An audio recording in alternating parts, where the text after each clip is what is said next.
مسلم بن سبیح نے مسروق سے انہوں نے حضرت عائشہ رضی اللہ تعالی عنہا سے روایت کیا ہے کہ ان کے سامنے ذکر ہوا کہ نماز کو کیا چیزیں توڑ دیتی ہیں۔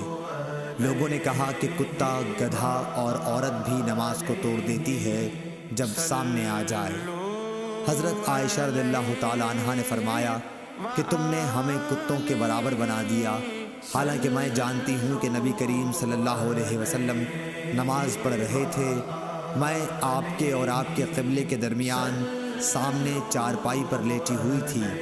مجھے ضرورت پیش آتی تھی اور یہ بھی اچھا نہیں معلوم ہوتا تھا کہ خود کو آپ کے سامنے کر دوں، اس لیے میں آہستہ سے نکل آتی تھی۔ اعمش نے ابراہیم سے، انہوں نے اسود سے، انہوں نے عائشہ رضی اللہ تعالی عنہا سے اس طرح یہ حدیث بیان کی۔